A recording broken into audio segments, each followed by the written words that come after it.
नमस्कार, आप देख रहे हैं इंडिया न्यूज। मैं हूं आपके साथ अनन्या बेदी। स्वागत है आपका वन एक्स बेट द्वारा प्रस्तुत इंडिया न्यूज के खास कार्यक्रम क्रिकेट प्रेडिक्टा में।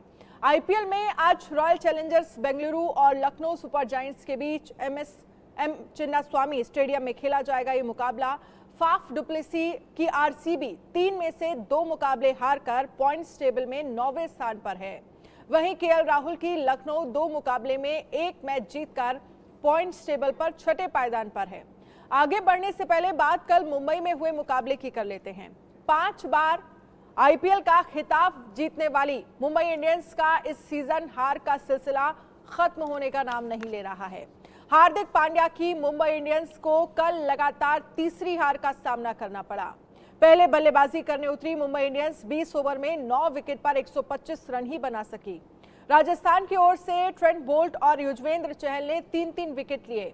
शानदार फॉर्म में चल रही संजू सैमसन की राजस्थान रॉयल्स ने एमआई के 126 रनों के इस लक्ष्य को 4 विकेट गंवाकर 16वें ओवर में ही हासिल कर लिया। आपको बता दें कि आरआर की इस सीजन लगातार तीसरी जीत है। इस जीत के साथ आरआर पॉइंट्स टेबल में टॉप पर पहुंच गई है। चलिए अब बात करते हैं आज के मुकाबले को लेकर। बेंगलुरु ने इस सीजन में अब तक 3 मुकाबले खेले हैं और सिर्फ एक ही मैच जीत सकी है। वहीं लखनऊ को एक मुकाबले में हार और दूसरे में जीत मिली है। बेंगलुरु और लखनऊ के बीच अब तक 4 मुकाबले हुए हैं, जिसमें आरसीबी को 3 मैचों में जीत मिली है। एम चिन्नास्वामी स्टेडियम में आईपीएल के 90 मुकाबले हुए हैं। पहले बल्लेबाजी करने वाली टीम 37 और चेस करने वाली टीम 49 मैच जीती है। और इस पर चर्चा करने के लिए हमारे साथ खास मेहमान जुड़ गए हैं। हमारे साथ सुनील यश कार्ला, फाउंडर इंडियन स्पोर्ट्स फैंस, जुड़ गए हैं। अतुल वासन, पूर्व भारतीय क्रिकेटर, हमारे साथ जुड़ गए हैं। राजकुमार शर्मा विराट कोहली के कोच हैं। नोएल डेविड पूर्व भारतीय क्रिकेटर हैं। लेकिन शुरुआत जो है सुनील यश कार्ला जी मैं आपसे करना चाहूंगी, और शुरुआत सबसे पहले कल के मैच को लेकर, क्योंकि हमने कई प्रेडिक्शन किए जहां मुंबई को लेकर ये कहा जा रहा था कि उनका होम ग्राउंड है और बहुत सारी चीजें जो है वो मुंबई को फेवर कर रही थी, लेकिन मैच जो है वो फेवर में गया नहीं। एक बार फिर से हार गई मुंबई इंडियंस। ये देखिए, ये बड़ा असमंजस सी स्थिति है मुंबई इंडियन के फैंस के लिए कि ये ऐसे गले में फंस गई है, इनके ना खाए बनती है ना निकाले बनती है इनकी हड्डी है। इसका सिंपल रीजन ये है कि उनके फैंस की जो एक्सपेक्टेशन है फ्रॉम द करंट टीम, ये काफी विपरीत है उनकी परफॉर्मेंस के। जब ऐसी स्थिति होती है तो तकलीफ होती है। आप देखिए 2 दिन पहले अगर चेन्नई का मैच देखें, चेन्नई के अंदर अगर आप मैच देखें, उसके अंदर क्या हुआ था, वो मैच हारे, धोनी ने इतना अच्छा परफॉर्म किया, सारे फैंस खुश होके गए, किसी ने एक बार उंगली नहीं बताई कि ये मैच आप क्यों हारे, कैसे हारे। इसके विपरीत अगर आप देखें, मुंबई इंडियंस मैच अच्छा खेला, जैसे भी खेला, जब हारता है या जीतता है जो भी करता है, ब्रिक बैट सिर्फ और सिर्फ एक ही बंदे को पढ़ते हैं, उसका नाम मैं नहीं ले सकता, आप ही लेंगे क्योंकि 2 दिन से आप ही कह रहे हैं। ठीक है, मुझे लगता है कि राजकुमार सर से भी जरा पूछ लेते हैं। राजकुमार सर, मुंबई इंडियंस के गले की हड्डी ये कौन बन गया है जो ना अंदर जा रहा है ना बाहर आ रहा है और लगातार मैच हार रहे हैं? और कल की इन्होंने मैच देखा था वहां से लाइव? मैं स्टेडियम में ही था और जो माहौल था वो मैं कहूँगा बहुत अच्छा नहीं था, बहुत एनकरेजिंग नहीं था मुंबई इंडियंस के लिए, क्योंकि स्टार्टिंग से ही काफी अजीब सा माहौल था वहां पर। काफी बोइंग हो रही थी और मतलब एक स्टेज हुआ ही कि संजय मंजरेकर को पब्लिक को बोलना पड़ा टॉस टाइम पे बिहेव, जो कि एक नेशनल चैनल पे, और उन्होंने बोला ये, तो वो भी एक बड़ी अजीब सी बात थी। टॉस टाइम पे उन्होंने पब्लिक को बोला बिहेव, तो बड़ा असमंजस की स्थिति है मुंबई इंडियंस के लिए इस समय, और people are not ready to accept few things which they should. I think अब जो भी डिसीजन है फ्रेंचाइजी का, वन शुड एक्सेप्ट इट। लेकिन विराट सर, क्योंकि अब अंदर खाने में बहुत सारी खबरें ऐसी चल रही है, कैप्टन को लेकर भी सवाल जो है वो खड़े हो रहे हैं, और जरा आपसे भी समझना चाहेंगे कि मुंबई इंडियंस ने अगर अपना कैप्टन चेंज किया तो रिप्लेसमेंट को लेकर क्या स्ट्रेटजी के साथ रिप्लेसमेंट किया गया, और अगर रिप्लेसमेंट हुआ तो वो रिप्लेसमेंट जस्टिफाई भी हार्दिक पांड्या को करना चाहिए, जो कि अभी तक नहीं हो रहा है। वही तो अनफॉर्चुनेट बात है अनन्या, इसी वजह से तो इतना ह्यू एंड क्राई है कि अभी मुंबई इंडियंस डिलीवर नहीं कर पाई है, 3 मैच अपने हार गई है, और इसीलिए मुंबई के जो फैन हैं वो काफी नाराज हैं वहाँ के फ्रेंचाइजी से, उनके एडमिनिस्ट्रेशन से, कि रोहित जो बहुत अच्छा कर रहे थे, जिन्होंने 5 आपको टाइटल जिताया उनको आपने चेंज कर दिया, तो वही एक असमंजस की स्थिति बनी हुई है। यही कल भी देखने को मिला स्टेडियम में, जहां पर कि पहले एक सुनील कालरा जी ने जैसे एक मैसेज, फेक मैसेज बताया था कि अगर कोई कुछ बोलेगा तो उसको बाहर कर दिया जाएगा, बैन कर दिया जाएगा। बाद में उसका रियलिटी आई कि ऐसा कोई मैसेज नहीं था और पब्लिक ने काफी बू किया वहां पर, जो कि एक अच्छी बात नहीं थी एक स्पोर्ट्समैन के लिए। वो भी एक इंडियन क्रिकेटर है और one must respect him also. Noel, आपको क्या लग रहा है इस पर, क्योंकि कुछ इस तरह की खबरें भी सामने आई हैं कि जो मुंबई इंडियंस की तरफ से स्ट्रैटेजी थी उसमें ये कहा जा रहा था कि T20 वर्ल्ड कप का जो कैप्टन अनाउंसमेंट है वो थोड़ा लेट हुआ और एक्सपेक्टेशंस ये थी कि हो सकता है कि उसमें हार्दिक पांड्या का नाम हो। हालांकि ये सारी चीजें जो है वो सूत्रों के हवाले से है, लेकिन बाद में फिर लेट अनाउंसमेंट हुआ, लेकिन रोहित शर्मा को ही कप्तान जो है वो बनाया गया। इस स्ट्रेटजी को देखते हुए जो रिप्लेसमेंट है वो किया गया, लेकिन अब वो रिप्लेसमेंट मैदान में कितना खुद को प्रूफ कर पा रहा है, ये बड़ा सवाल अब बनता जा रहा है। मुंबई इंडियंस शुरुआत जो की है, it was very bad. They lost 6 matches consecutively, but ultimately they become the champion. But this year it is always that एक है कि मुंबई इंडियंस शुरुआत अच्छी नहीं करती है, लेटर ऑन आगे जाके वो लोग पिक करते हैं, जेल होते हैं। बट एट प्रेजेंट जो कैप्टनसी की चल रही है चर्चा, इट्स गोइंग ऑन एवरीवेयर कि नए हार्दिक नहीं रहना था, रोहित रहना था। बट दिस इज फ्रेंचाइजी का एक डिसीजन है, they have taken a decision, so we all have to accept the decision, go along with it. But unfortunately, Hardik is been booed, he's been abused, and all that chal raha hai.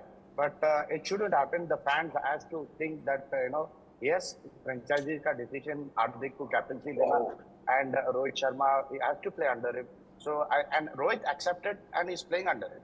So अभी ये है कि fans accept करके आगे का देखना। और एक at present the team is not gelling. It is ना bowling click हो रही है, ना batting click हो रही है, so everything is a mix up अभी चल रहा है मुंबई इंडियंस के लिए।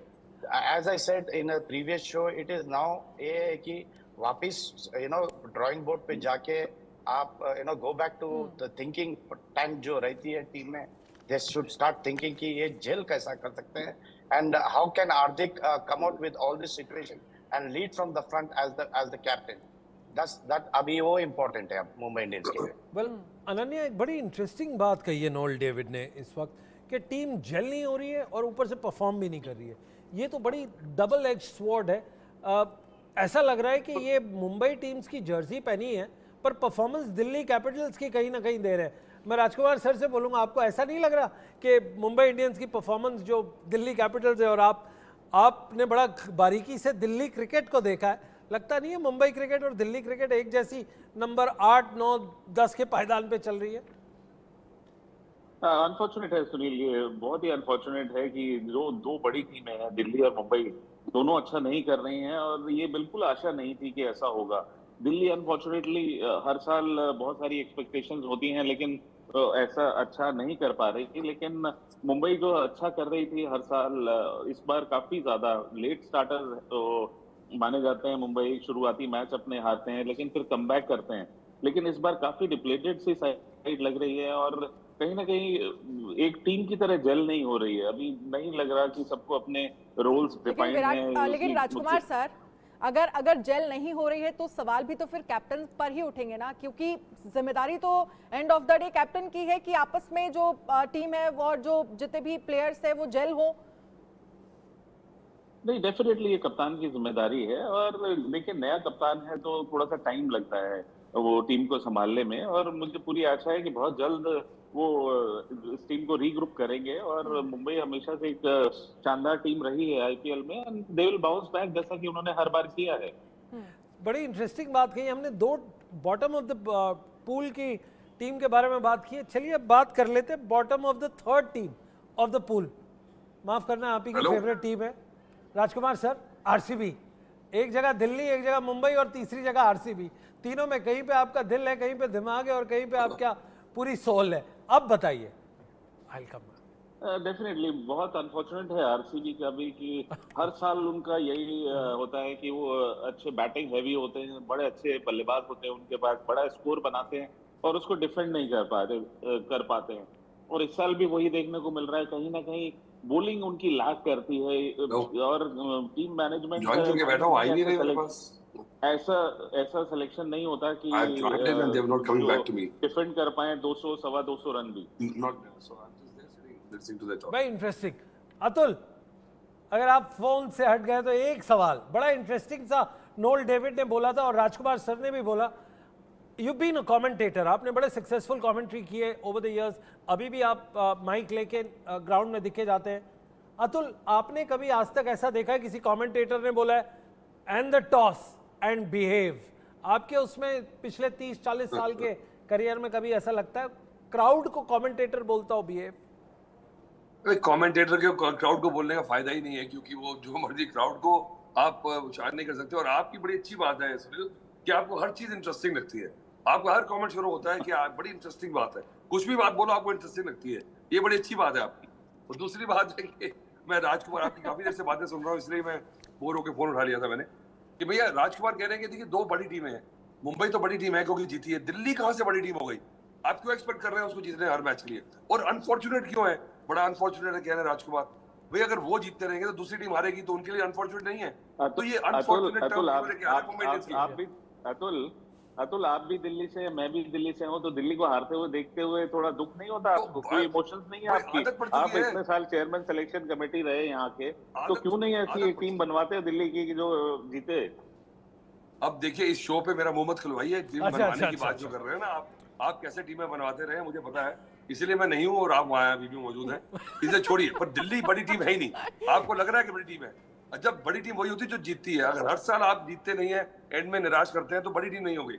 और जो बड़ी टीम है जिसको रेट नहीं किया जाता, और आपने क्रिकेट की बात की, जेनेरिक क्रिकेट की बात करें तो अगर ये सिर्फ फ्रेंचाइजी को छोड़ दें तो जेनेरिक क्रिकेट दिल्ली की ट्रेंड डाउन हो गया। मुंबई अभी भी है क्योंकि हर बार रणजी ट्रॉफी जीतती है। तो मैं कहूंगा कि इस फ्रेंचाइज क्रिकेट को सिर्फ एक उसको सेगमेंट करके ना देखा जाए, क्रिकेट की बात की जाए।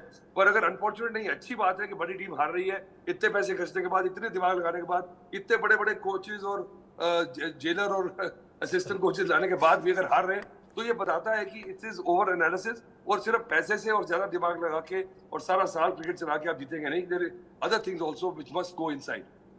ठीक है अतुल जी, जो बातें आप बता रहे हैं कि आप चाहे पैसे, आप जितनी भी स्ट्रेटेजी बना लीजिए, लेकिन आपको एंड ऑफ द डे मैदान में परफॉर्मेंस करना ही पड़ेगा। और अपनी कैप्टन को एटलीस्ट बहुत सारी जो जिम्मेदारियां हैं और वो कहीं ना कहीं होनी चाहिए, और वो एक्सेप्टेंस नजर आनी चाहिए कि आप कैप्टन को एक्सेप्ट कर रहे हो, जो कि शायद कहीं मिसिंग नजर आ रहा है। लेकिन राजकुमार सर, आरसीबी का आज मैच है, लखनऊ का मैच है और एम चिन्नास्वामी में ये मैच है। कैसे देख रहे हैं आप विराट कोहली के आज परफॉर्मेंस को? क्योंकि पहले मैं विराट से ही जुड़ा सवाल करना चाहती थी, लेकिन वो कैप्टन से जुड़ा सवाल था, तो जेल वो जरूरी है। मुझे लगता है कि कोई किसी भी टीम का कैप्टन हो, वो जेल होना जरूरी है सभी का एक साथ, और तभी आप रिस्पॉन्सिबिलिटी बांट पाएंगे कि आपका ये काम है और आपका ये काम है जो आपको मैदान में करना है।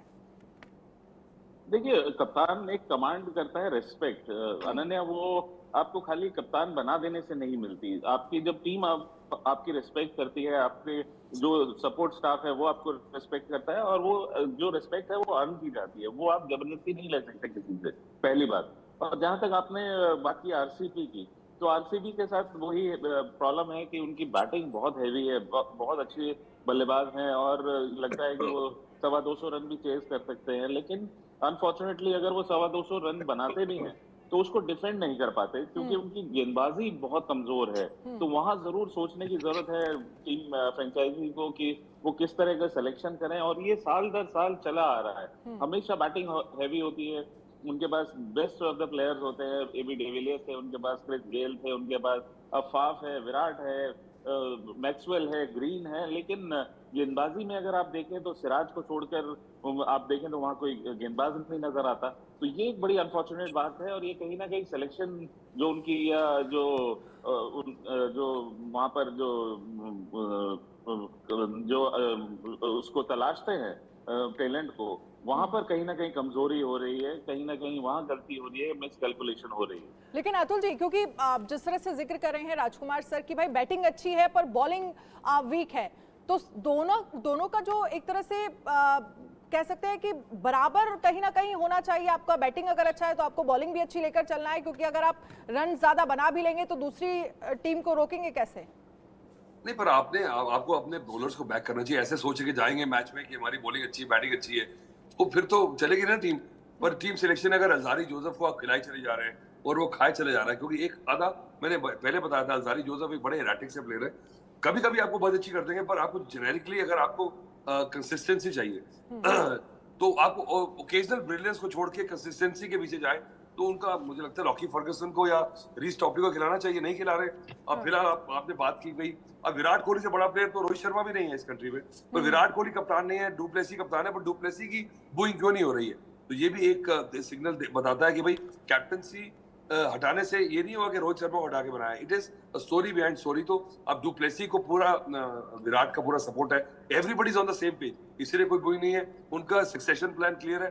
तो मुझे लगता है बस टीम को क्यों सिलेक्शन जो है ना, अब आपका जो भी ग्राउंड है, जो भी गेंदबाज है, अगर आप सोचेंगे नहीं कि हमारे बेस्ट हैं तो आप जीत नहीं पाएंगे। और दिक्कत ये है कि मैक्सवेल जो है हमेशा लेफ्ट आर्म पे फंस रहे हैं, और रवि बिश्नोई और कृणाल पांड्या है, तो उससे जरा थोड़ा सा ये टेक्निकल जो है ना बैटल जो है वो देखना चाहिए। और एक्सप्रेस पेस है अगर मयंक की, तो वो टॉप एंड बैट्समैन खेले।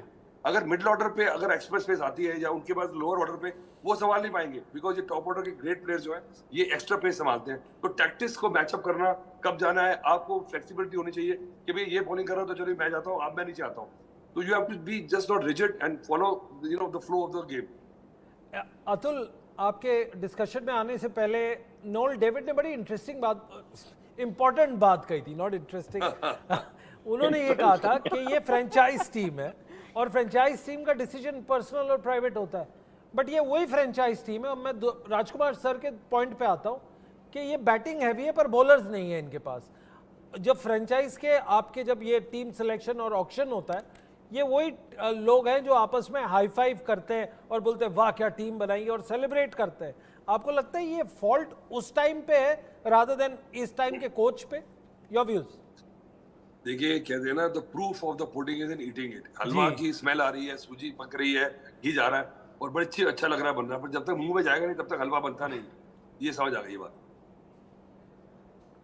एब्सोल्युटली, आपने बड़ा बेसिक बड़ा शॉर्ट उसमें बड़ा इंटरेस्टिंग पॉइंट दिया। पर अगेन नोल डेविड की बात कि ये फैन की टीम है, ये फ्रेंचाइजी की टीम है, तो आपको नहीं लगता कि फैंस इस पे कुछ ज्यादा रिएक्ट करते हैं? बिकॉज उनका भी टाइम, एफर्ट, इमोशन, पैसा सब कुछ इन्वॉल्व है। तो ये एक पर्टिकुलर फैमिली या ओनर की टीम नहीं है, बट बहुत सारे फैंस से मिलके बनती है फ्रेंचाइज टीम। Your views? नहीं, देखिए, मुझे लगता है कि इसमें बुरा बनाने की बात नहीं है कि it is economics, is business. और फ्रेंचाइजी की टीम है, मैं सारे आग लगा दूं अपने प्लांट को, कोई कुछ नहीं कह सकता मुझे। पर जब आप सपोर्ट के लिए आप रिलाय करते हैं फैंस क्लब के लिए, तब उनकी भी आपको सेंटिमेंट्स को मानना पड़ेगा। अगर सिर्फ मेरी बिजनेस में जिसको मर्जी रखूं, हायर फायर करूं, मेरा बिजनेस चले ना चले, ये मेरी प्रॉब्लम है, तब लोग मुझे क्रिटिसाइज करें, let them be, I don't care. But if you rely on their support and that fan base of the players, then you have to be, a bit sensitive to what the fans need. ठीक है राजकुमार sir, आज अगर हम M Chinnaswamy stadium को लेकर आपसे समझना चाहें, पिच को लेकर, पिच आपको कैसी नजर आती है? क्योंकि अगर हम पिच पर जो आंकड़े हैं आईपीएल मैच के ही, अगर हम 90 आंकड़े मैचेस जो हुए हैं, पहले जो बल्लेबाजी करते हुए जो टीम मैदान में उतरी है वो 37 मैच जीती है। दूसरे नंबर पर जिस टीम ने बैटिंग की है वो 49 यानी 49 बार, मतलब रेशियो जो है वो काफी ज्यादा है। अब क्या लग रहा है आपको? देखिए अनन्या, क्या आप अगर देखें, मैंने पहले भी कहा है कि बेंगलोर का ग्राउंड थोड़ा छोटा है और विकेट बहुत प्लास्टिड है वहां पर। बाद में बहुत अच्छा हो जाता है बल्लेबाजी के लिए, अगर थोड़ा सा ड्यू आ जाए तो और अच्छे से बाइंड हो जाता है। और क्योंकि ग्राउंड थोड़ा छोटा है, विकेट बहुत अच्छा रहता है, तो चेज करना वहां पे हमेशा आसान होता है। और इसीलिए बड़े बड़े स्कोर अगर आपने देखे हो तो बहुत आसानी से चेज हो जाते हैं, जैसे कि केकेआर ने आरसीबी के अगेंस्ट किया पिछले मैच में। तो यहाँ इसीलिए वहां पर कोई भी टीम टॉस जीतकर पहले गेंदबाजी करना चाहती है और रेस्ट्रिक्ट करना चाहती है अपने पोजीशन को, क्योंकि विकेट बाद में बहुत अच्छा खेलती है और ग्राउंड भी थोड़ा छोटा है। नोल डेविड, मैं आपको इस डिस्कशन में लाना चाहता हूं कि साउथ में जिस तरह से जो वेस्टर्नली विंड्स आपकी आती हैं, जो टीम बैटिंग सेकंड है, उनको ऐसा क्या एडवांटेज मिलता है इस चिन्नास्वामी स्टेडियम में कि उनकी उनकी परफॉर्मेंस और रन चेस की एबिलिटी बेटर लगती है। In fact we are reminded Chinnaswamy में जो वो कुछ मैचेस कुंबले और श्रीनाथ ने लास्ट ओवर्स में जिताए हैं हमको, वो काबिल तारीफ रहे। योर मेमोरीज और योर एनालिसिस कि ये कैसे बनता है कि टीम बैटिंग सेकंड का पलड़ा भारी रहता है? As जैसा आप बोले कि it is all depends on the wicket. It is very rare that in South you will get the turning tracks unless it is prepared. और ये T20 का मैच है कि ये प्रिपेयर नहीं करते हैं. It gives us a neutral wicket देते हैं ज़्यादा. But as the second phase goes, when the wickets dries up, then you see a different wicket in the South. But at present जो अभी है गर्मी, it is just getting into the south और I think later part में आपको tracks जो है slow होना start हो जाएगा. But as चिन्नास्वामी स्टेडियम में आप सबको मालूम है कि as dimension of the ground बहुत छोटा है, chasing second it is gettable and it is a placid wicket where you can just close your eyes and get through the line of the ball and hit. So it is going to be a keen contest to watch and a huge score also can be scored on today. Atul, इस पर मैं आपका भी एक comment चाहूंगी। एक तो वहां की पिच को लेकर आपका प्रेडिक्शन क्या कहता है, और दूसरा टॉस कितना महत्वपूर्ण हो जाता है? अगर टॉस टीम जीतती है तो क्या डिसीजन होना चाहिए, बैटिंग फर्स्ट और बॉलिंग फर्स्ट? नहीं, मुझे लगता है कि अब पिच पे ना ज्यादा ध्यान देना नहीं चाहिए। जैसे भी है T20 का मैच है, अगर कंडीशंस थोड़ी सी बेटर हो गई हैं तो आपके पास उस स्किल सेट के बॉलर्स होने चाहिए।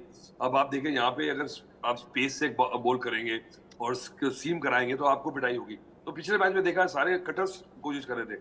अब देखिए अच्छी पिच पे जैसी मर्जी कंडीशन हो, थोड़ा बैटिंग का थोड़ा सा एडवांटेज रहता है, पर फिर भी आपके पास एक दो बॉलर ऐसे होने चाहिए कि उस पे फिर भी कुछ निकाल के लेके आए अपॉर्चुनिटी। अगर आप छोड़ ही दें कि भाई अब तो पढ़ने ही वाले हैं, बना लो रन, तो फिर ऐसे कैसे जीतेंगे?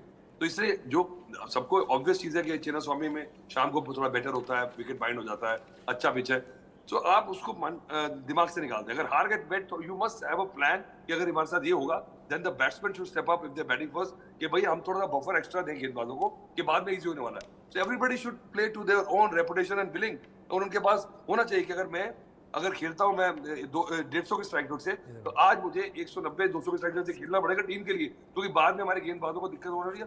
और बॉलर सोचे कि आज अगर मैंने बॉलिंग करनी है बाद में, तो ये मेरी रिस्पॉन्सिबिलिटी है। अब सिराज है, इतने बढ़िया गेंदबाज है, तो he must have a trick of bags in his bag कि भाई मैं इस पे भी क्या करूंगा। तो वो कोचेज अगर जो स्किल सेट लेके आएंगे, फिर मैं उन कोचेज को रेट करूंगा।